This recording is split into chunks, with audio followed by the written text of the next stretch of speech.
하나님 말씀 보겠습니다. 로마서 9장 1절에서 5절 말씀. 신약성경 251면 로마서 9장 1절에서 5절 말씀. 제가 봉독해 올리겠습니다. 신약성경 251면 로마서 9장 1절에서 5절. 내가 그리스도 안에서 참말을 하고 거짓말을 아니하노라. 내게 큰 근심이 있는 것과 마음에 그치지 않는 고통이 있는 것을 내 양심이 성령 안에서 나로 더불어 증거하노니, 나의 형제 곧 골육의 친척을 위하여 내 자신이 저주를 받아 그리스도에서 끊어질지라도 원하는 바로라. 저희는 이스라엘 사람이라. 저에게는 양자됨과 영광과 언약들과 율법을 세우신 것과 예배와 약속들이 있고, 조상들도 저희 것이요 육신으로 하면 그리스도가 저에게서 나섰으니, 저는 만물 위에 계셔 세세의 찬양을 받으실 하나님이시니라. 아멘. 아멘. 기도하겠습니다. 하나님 감사합니다. 3일 동안도 저희들을 사랑하셔서 주님의 그 사랑의 품 안에 품어주셨다가 또 저희들을 복된 자리에 불러주셔서 또 3일 예배로 모이게 하신 아버지 감사합니다. 이 한 삶도 주의 말씀을 들을 때 말씀이 우리 마음 심에 잘 새겨지게 하시고, 또 이 말씀이 우리의 신앙생활의 목표가 되게 하시고 이정표가 되게 하셔서 늘 저희의 모든 삶 가운데 말씀 붙들고 늘 순종하게 하시며 말씀 붙들고 승리의 삶을 이어갈 수 있도록 이 한밤도 은혜로 충만하게 허락하여 주시옵소서. 예수 그리스도 이름으로 감사하며 기도 올리옵나이다. 아멘. 자, 말씀의 제목을 따라할까요? 그치지 않는 고통. 그런 제목입니다.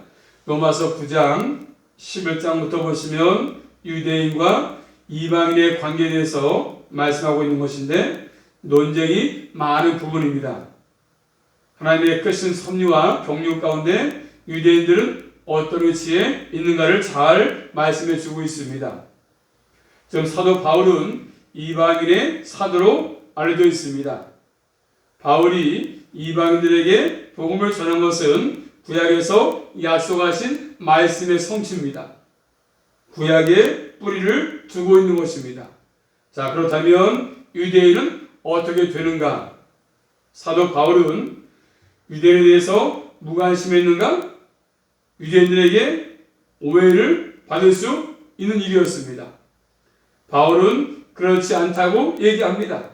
그럼 사도 바울은 유대인들에게 굉장한 관심을 가지고 있고 진지한 관심을 가지고 있었습니다. 그래서 9장부터 11장은 이 사실을 잘 보여줍니다. 자, 오늘 본문 말씀, 바울은 1절부터 3절 말씀 보시면 유대인들이 예수님을 믿지 않는 것이 바울에게, 자신에게 그치 않은 큰 고통을 주고 있다고 말합니다. 유대인들이 예수를 믿지 않으니까 거기에 대해서 바울은 큰 고통이 있다 나에게. 1절 말씀 볼까요? 1절 말씀 보시면, 자, 9장 1절입니다. 내가 그리스도 안에서 참말을 하고 거짓말을 아니하노라, 이렇게 말하고 있습니다. 자, 바울은 지금 이 말씀을 받는 사람들에게 지금 설득하고 있지 않습니까? 내가 말하는 건 지금 내가 복음을 증거한 거 거짓말이 아니다. 진실이다. 겉으로만 꾸미거나 과장으로 하는 얘기가 아니다. 내가 하는 말이 참말이다. 진실이다, 진실. 이렇게 말하고 있습니다. 자, 그런데 지금 바울은 이 얘기를 그리스도 안에서 내가 하고 있다고 말하고 있습니다. 예수 그리스도는 사실은 바울과 유대인들 사이에는 깊은 골이 만들어지는 원천이 있는데 말입니다. 자, 그러니 결국 이 말씀은 예수 그리스도는 진리이기 때문에 예수 그리스도에서 거짓말을 할 수 없다고 말하고 있습니다. 자, 그리고 예수 그리스도 안에 있을 때 바울의 얘기를 제대로 이해할 수 있습니다. 예수 안에 있지 아니하면 바울이 하는 말을 이해할 수가 없습니다. 지금도 우리가 예수 안에 있을 때 말씀을 잘 이해할 수 있습니다. 잘 깨달을 수 있거든요. 예수 안에 거하지 아니하면 말씀을 들어도 잘 깨달을 수가 없습니다. 자, 그러면서 바울은 또 2절 말씀을 보면 내 양심이 성령 안에서 나로 더불어 증거한다고 말하고 있습니다. 지금 사도 바울은 자신의 양심이 성령님에 의해서 보증을 받을 수 있다 얘기합니다. 자, 사람의 양심이라고 하는 것은 그 자체로서는 틀릴 수도 있고 양심이라고 하지만 거짓일 수 있습니다. 그죠? 거의 가짜일 수 있습니다. 거짓일 수 있습니다. 거짓말일 수 있습니다. 그렇지만 바울은 지금 성령님 안에서 존재하는 양심은 진실하다 말하고 있습니다. 내가 꿈에서 말하는 것이 아니라 성령께서 내 마음 가운데 증거하기 때문에, 보증이기 때문에. 바울의 양심이 증거하고 있는 것은 바울에게 1절 말한 것처럼 큰 근심 있는 것과 마음에 그치지 않는 고통이 있다고 말씀합니다. 이 큰 근심과 그치지 않는 고통은 유대인과의 관계에서 가지고 있는 것이지 않습니까? 자, 3절이 그것을 말해줍니다. 바울은 이방인들에게 복음을 전하는 사역을 감당했습니다. 그렇다고 바울이 유대인들에 의해서 무관심했던 것이 아니거든요. 큰 근심이 있었고 그치지 않는 고통이 있었습니다. 유대인들에게 관심을 전혀 갖지 않고 있는 것이 아니라 항상 바울은 큰 근심과 그치지 않는 고통이 있다는 것을 말해주고 있습니다. 바울에게 있어가지고 유대인들은 구원의 복음을 받아들여야 할 대상인 것을 바울은 알기 때문에 얘기하는 것입니다.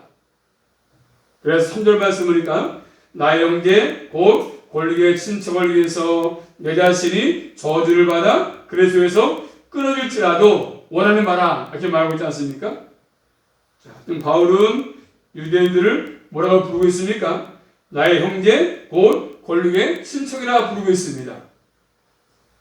그리고 그리스도에서 끊어지는 것은 하나님의 저주를 받는 것이거든요. 자, 그럴지라도 자신이 간절히 원하는 바가 있다고 얘기합니다. 이게 뭐 있습니까? 유대인들이 그래서 예수 그리스도를 믿고 하나님의 구원받는 백성이 되는 것입니다. 자, 그들이 예수 그리스도를 믿고 하나님의 구원받는 백성이 되는 것입니다. 바울이 실제로 자신이 저주받아서 그리스도에게 끊어진다. 그런 것은 아니지 않습니까? 이미 앞에서 8장 35절부터 보시면 확신했습니다. 예수 안에 거하면 그 무엇도 사랑해서 끊을 수가 없다고 했거든요. 그리고 또 그리스도의 사랑에서 우리 주 예수 그리스도 안에 있는 사랑에서 끊을 수 없다고 말했습니다. 바울은요. 여기 말씀 뭡니까? 바울이 그만큼 유대인들이 예수를 믿기를 간절히 원했던 것을 보여주는 것이지 않습니까? 관심이 없는 것이 아니라 유대인들이 복음을 믿고 예수를 믿고 구원받는 것을 그만큼 원했다는 것입니다. 자, 바울의 얘기는 모세를 기억하게 만듭니다. 출애굽기 32장 말씀 보시면 이스라엘 백성들이 아론과 함께 금으로 송아지를 만들어 놓고 하나님을 진노하게 사건이 나오지 않습니까? 그 땅에서 그들 다 진멸하겠다고 말씀했지만 내가 다 진멸하겠다고 말씀했습니다. 모세는 금 신상을 만든 큰 죄를 범한 것을 고백하면서 32절 말씀 보시면 그러나 합의하시면 이제 그들의 죄를 사하시옵소서. 그렇지 아니하오면 원컨대 주께서 주의 기록하신 책에서 내 이름을 지워 버려주옵소서. 이렇게 모세는 기도하고 있습니다. 얼마나 모세가 간절히 원했던가를 잘 보여주고 있습니다. 내 이름을 책에서 지워보더라도 그들의 죄를 사해달라고 지금 얘기하고 있지 않습니까? 그만큼 바울은 이스라엘 백성을 사랑했고 간절히 또 원하고 있음을 잘 보여주고 있습니다. 자신의 동족을 얼마나 사랑했는지를 잘 보이고 있지 않습니까? 자, 그런 것처럼 바울은 유대인들의 구원을 위해서 죽을 각오가 되어 있었습니다. 그만큼 그들을 사랑하기 때문에 유대인들을 사랑하기 때문에 그들의 구원받게 하기 위해서 바울은 지금 그만큼 마음을 갖고 있음을 얘기하고 있습니다. 그래서 바울은 지금 자신의 골육의 친척이다 이렇게 말하고 있지 않습니까? 더 이상 그들을 피할 대상이 아니었습니다. 유대인들도 하나님의 은혜를 받고 구원을 받아야 할 대상이었습니다. 자, 그런 것처럼 골육의 친척, 여러분도 마찬가지, 여러분도 예수 믿고 구원을 받았다면 여러분의 일적인 책임이 뭐겠습니까? 사역자는 가족이도 가족, 다른 사람보다 우리 집안에 내 식구 가운데 예수 믿지 않는 사람들, 그들을 구원하는 것, 여러분이 할 일입니다. 가장 가까운 일처, 내 아내, 우리 남편, 우리 아들들, 딸들 예수 믿지 않다면 여러분의 사역지는 가정에서 가족을 구원하는 것입니다. 가장 가까이 있는 사람들, 집안에 있는 아내, 남편, 믿지 않는 아들, 딸들, 먼데 가지 못하라도 가정에서 먼저 복음을 전해서 그래도 나와 같이 예수 믿고 구원받을 수 있도록 하는 것들이 여러분의 할 일입니다. 지금 바울은 유대인들에게 예수 그리스도를 전함으로 박해를 받았습니다. 박해를. 이것은 바울이 예수 믿기 전에 행했던 일 아니겠습니까? 사도행전 8장 3절 말씀 보니까 바울은 예전에 교회를 참면 각 집에 들어가서 남들을 끌어다가 옥에 넘기기를 했습니다. 디모데전서 또 1장 13절 말씀 보니까 내가 전에는 회방자요, 십박자요, 폭행자였다 이렇게 말하고 있지 않습니까? 그런 바울이 예수님을 전하는 삶을 살게 된 것은 하나님의 긍휼하심이 바울에게 임했기 때문입니다. 하나님의 은혜가 있었기 때문에 바울이 이 자리에서 예수 믿고 그 만났던 예수 그리스도를 증거하는 삶을 사는 거 아니겠습니까? 은혜가 임했기 때문이죠. 하나님의 은혜가 임하니까 바울이 구원을 받게 된 것이고, 그런 은혜가 자신의 동족이었던 유대인들에게 임한다면 그들이 예수님 믿고 예수 위해서 사는 존재가 될 수 있기 때문에 이제 바울은 얘기하는 것입니다. 그래도 우리 바울은 지금 유대인들에 대한 관심과 사랑을 멈출 수가 없었습니다. 우리에게도 이런 마음이 있어야 하는 것입니다. 안 믿는 남편을 위해서, 안 믿는 아내를 위해서, 안 믿는 딸, 아들 위해서. 예전에 우리도 예수 믿기 전에는 뭐였습니까? 이런 존재였습니다. 교회를 싫어하고 예수를 핍박하고 하나님이 안 계신다고 얘기하고. 에베소서 2장 1절로 3절 말씀 찾아볼까요? 신약성경 에베소서 2장 1절로 3절 말씀 보시면 예수님을 믿기 전에 이방인의 상태를 잘 말씀하십니다. 그런 말씀을 우리가 허물과 죄로 죽었던 존재였다고 말씀합니다. 우리도 예수 믿기 전에 나의 존재가 허물과 죄로 죽었었습니다. 그래서 이 세상 풍조를 따르고 사탄을 따르고 불순종의 삶을 살던 사람들이었습니다. 다 자신의 육체의 욕심을 따라서 자신이 원하는 대로 살던 진도의 자녀였습니다. 이런 우리가 예수님을 믿는 것은 하나님의 긍휼하심 때문이죠. 하나님의 자비하심 때문입니다. 하나님의 선택하셔서 부르심 때문에 우리가 예수를 믿게 된 것입니다. 나에게 예수 그리스도를 믿을 수 있는 어떠한 능력이 있었기 때문이 아닙니다. 하나님의 은혜의 풍성함 때문이었습니다. 우리가 예수님을 믿지 않은 사람에 대해서 관심을 갖는 이유가 여기 아니겠습니까? 나와 같이 그래도 하나님의 은혜가 임하면 예수를 믿을 수 있으니까. 그러므로 예수 믿지 않고 있는 여러분의 가족들에게 관심을 멈추지 말고 계속 끊임없이 기도하시면서 안 믿는 아내를, 남편을, 자녀들을 주님께로 인도할 수 있기를 주님의 이름으로 축복합니다. 여러분 기뻐하시는 일입니다. 3절까지 소개했습니다. 그 다음에 이어서 본 말씀 4절부터 5절 말씀 보시면 이스라엘 백성들의 특권 내용을 8가지를 말씀하십니다.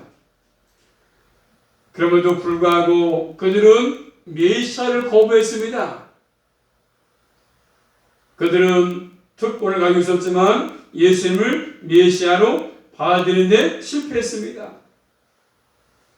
자, 먼저 4절 말씀 보시면 저희는 이스라엘 사람이라 말하고 있습니다. 이거부터가 특권입니다. 이스라엘 사람이다. 바울은 유대인이라고 하지 않고 이스라엘이다, 이스라엘 사람이다 이렇게 말하고 있습니다. 보통 이방인과 구별할 때는 유대인과 헬라인 이렇게 구별하거든요. 근데 여기서 뭐라고 지금 이스라엘아 이렇게 쓰고 있습니다. 이스라엘이라고. 자, 이스라엘은 야곱과 관계된 이름이거든요.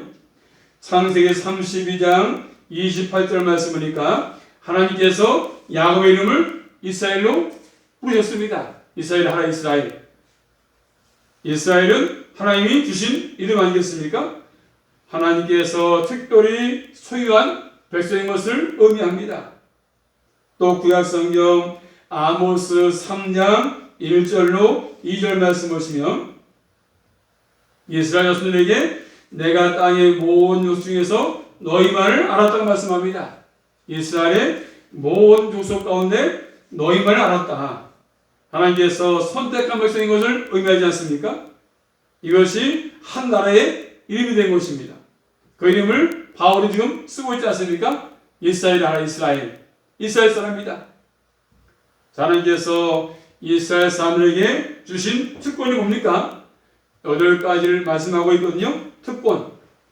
이스라엘 사람들에게 주신 특권이 8가지입니다. 첫 번째 뭡니까? 양자됨이죠. 양자됨. 자, 출애굽기 4장 22절 말씀 보시면 이스라엘은 내 아들 내 장자라 하신 말씀과 관계가 있습니다. 출애굽기 4장 22절 말씀 그 말씀을 인용해서 오늘 본문에서 하신 말씀이죠. 양자되는 것. 또 구약성경 호세아서 11장 1절 말씀 보시면 이스라엘 사람들을 내 아들이다 부르는 내 아들. 또 에레미야 31장 9절 말씀 보시면 나는 이스라엘의 아비요 에브라임은 나의 장난이다 이렇게 말씀하십니다. 하나님께서 특별히 자신의 백성으로 삼았음을 의미합니다. 양자됨. 두 번째입니다. 그들에게 준 특권이 뭐죠? 영광이다, 영광. 하나님의 임재의 표와 관계가 있습니다.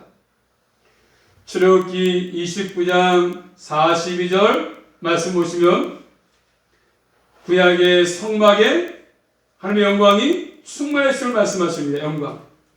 또 열왕기상 8장 10절로 11절 말씀이니까 하나님의 성전에 여호와 영광이 가득했다 이렇게 말씀하십니다.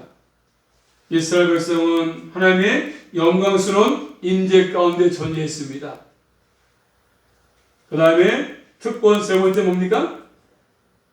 언약들이죠. 언약들. 하나님께서는 구약의 백성들과 언약을 맺었습니다.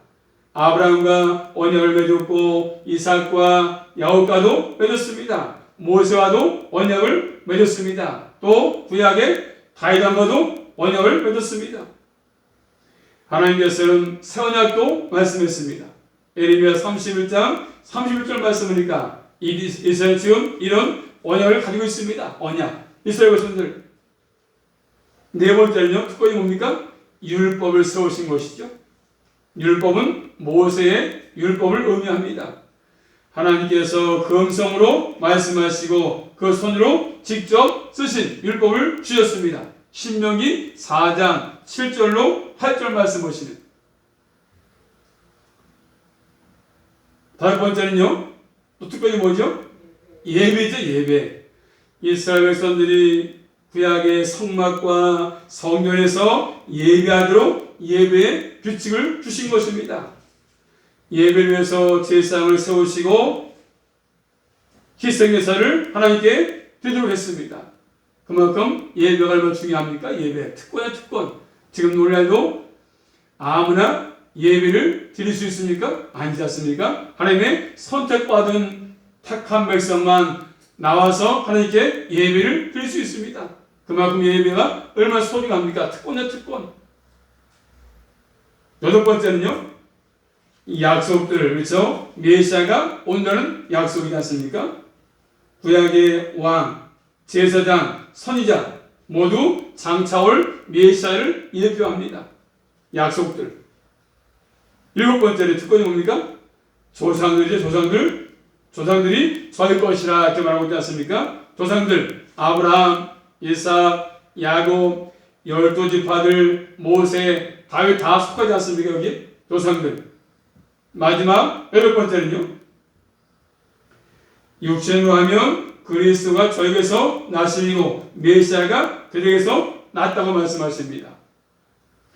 로마서 1장 3절 말씀이니까 육신으로는 다윗의 혈통에서 났다고 했습니다. 또 마태복음 1장 1절 말씀이니까 아브라함과 다윗의 사서로 메시아가 왔다고 말씀하십니다.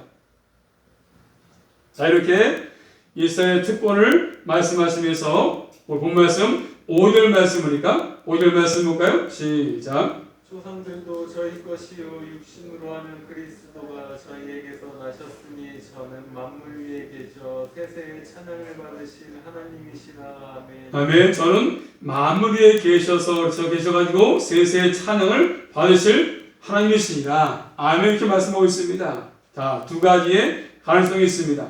자, 이 말씀은 예수 그리스도를 의미할 수 있습니다. 메시아는 만물 위에 계시고 세세의 찬양을 받으실 하나님이시다. 이런 말씀일 수 있고요. 또 하나는 성부 하나님을 찬송하는 내용일 수 있습니다. 자, 또는 만물 위에 계신 하나님께 세세의 찬양이 있을 것이다. 이렇게 말씀하지 않았습니까? 이대로 따르면 성부 하나님을 찬송하는 내용이 되는 거 아니겠습니까? 자, 그렇지만 예수 그리스도에 대한 신앙 고백의 내용을 보는 것이 더 나아 보일 수 있습니다. 메시아가 육신으로는 그대에게 났지만 그분은 찬양받기에 합당한 하나님 아니겠습니까? 자, 사도 바울이 가졌던 특권을 지금 언급한 이유가 뭐겠습니까? 그게 두 가지를 생각해 볼 수 있습니다. 첫째는 이런 특권에 속했다고 해서 구원을 받은 것이 아니라는 사실입니다. 이스라엘 나라에 속했다고 해서 다 구원받는 것이 아니거든요. 결국 구원받는 것은 예수 그리스도를 믿어야 구원을 받을 수 있습니다. 요한복음 8장 33절 말씀 보시면 유대인들이 그 당시에 우리가 아브라함의 자손입니다 말했습니다. 예수님께서 그것을 인정했습니다. 그러나 요한복음 8장 37절 말씀이니까 나도 너희가 아브라함의 자손인 줄 안다고 말씀했습니다. 그들의 특권이었습니다. 그렇지만 예수님께서는 그들에게 뭐라고 말씀합니까? 요한복음 8장 4절 말씀이니까 너희는 너희 아비 마귀에게서 났다. 마귀에게서 이렇게 말씀하십니다. 그들이 아브라함의 자손이지만 하나님께 속한 구원받은 백성이 아니라는 뜻입니다. 그들은 예수님께서 하신 하나님의 말씀을 듣지 않았습니다. 이 내용들이 요한복음 8장 47절에 나오고 있습니다. 이스라엘 나라에 속해 있다고 해서 다 구원받는 것이 아닙니다. 다시 말하면 내가 어느 교회에 속해 있다고 해서 구원이 보장되는 것이겠습니까? 아닙니다. 나는 오병교회 다니니까, 나는 금요교회 다니니까, 나는 이름 믿어서 어느 교회 다니니까 나는 구원받았어. 그게 말할 수 없습니다. 또 교회의 규모가 크다고, 우리 교회는 교회가 커. 교회의 규모가 신앙의 크기나 수준을 나타내 주는 것도 아닙니다. 나는 큰 교회 다니니까 내 신앙이 좋아, 내 신앙은 커, 이렇게 말할 수가 없습니다. 그리고 예수 그리스도를 믿고 하나님의 자녀가 되어야 구원이 있는 것이, 그렇기 때문에 어디에 속해 있다고 구원이 보장되는 것이 아닙니다. 나는 오병교회 다니니까, 나는 금목교회 다니니까 난 구원받았어, 이렇게 말할 수가 없어요. 또 두 번째로 하나님께서 이렇게 특권으로 주신 것들이 무엇을 의미하는지를 유대인들은 알지 못했습니다. 그들은 주신 특권 가운데 있었지만 마땅히 믿어야 할 분이 누군지를 알지 못했습니다. 마땅히 이루어야 할 자리를 알지 못했습니다. 이루어야 할 자리, 누구를 믿어야 할지를 알지 못했습니다. 자, 하나님께서 이스라엘 백성을 선택한 목적이 무엇입니까? 궁극적으로는 예수 그리스도를 보내시기 위함이었거든요. 마태복음 1장 보니까 계획을 통해서 알 수 있지 않습니까? 하나님께서 언약하신 내용의 핵심도 뭐겠습니까? 예수 그리스도. 하나님께서 아브라함과 하신 언약의 내용은 예수 그리스도로 말미암아서 이루실 핵심, 예수 그리스도. 또 창세기 12장 1절로 3절 말씀 보니까 하나님께서 아브라함을 부르시면서 큰 민족을 약속하십니다. 큰 민족을 이루겠다고 말씀했습니다. 땅의 모든 족속이 너를 말미암아서 복을 얻을 것이라고 말씀했습니다. 또 누가복음 2장 31절부터 보시면 예수 그리스도는 만민을 위해서 왔다고 말씀합니다. 그리고 이 땅을 빛으로 비치고 주의 백성의 이스라엘의 영광이라고 말씀했습니다. 또 갈라디아서 3장 29절 말씀이니까 예수 그리스도께 속한 자가 아브라함의 자손이라고 말씀했습니다. 그리고 예수의 예배에는 예수 그리스도에 대한 그런 것이 예표가 들어있는 것입니다. 그러므로 예수 그리스도를 믿지 아니하면 그 누구도 구원을 얻을 자가 없다는 것을 말씀하십니다. 요한복음 8장 56절 말씀 보시면 유대인들의 조들은 누구 기다렸습니까?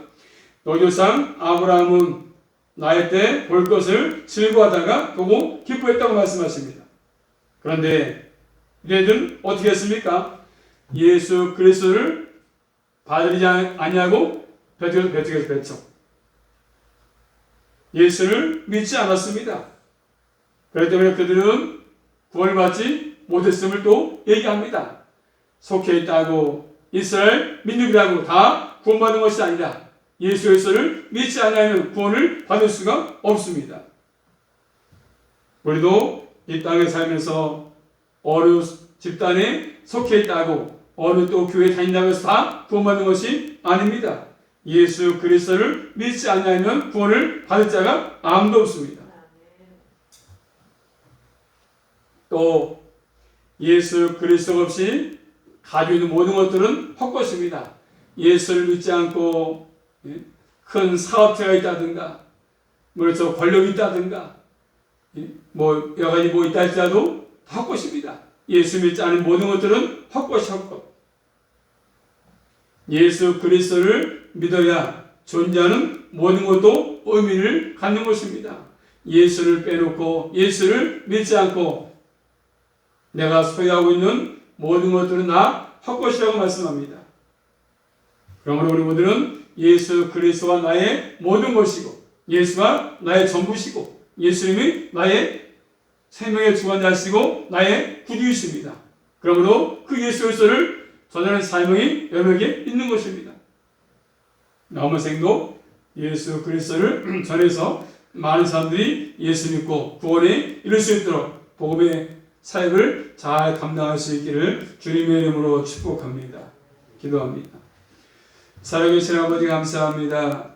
저희들을 사랑하셔서 복된 자리에 불러주시고 또 주의 말씀을 통해서 또 깨닫게 하신 아버지 감사합니다. 우리가 아버지 예수 믿게 된 것은 내 힘으로 믿는 것이 아니라 또 주님의 자비하심으로 긍휼하심으로 또 구원을 받게 됐습니다. 예수 믿게 됐습니다. 늘 그 은혜 잊지 않게 하시고 우리 모두가 예수 믿고 또 우리 식구들 다 주님께 인도하게 하셔서 다 온 가족이 예수 믿고 구원받을 수 있도록 구원의 복으로 함께하여 주시옵소서. 내가 만난 예수님을 또 증거할 수 있도록 인도하여 주시옵소서. 예수 그리스도 이름으로 감사하며 기도 올리옵나이다. 아멘.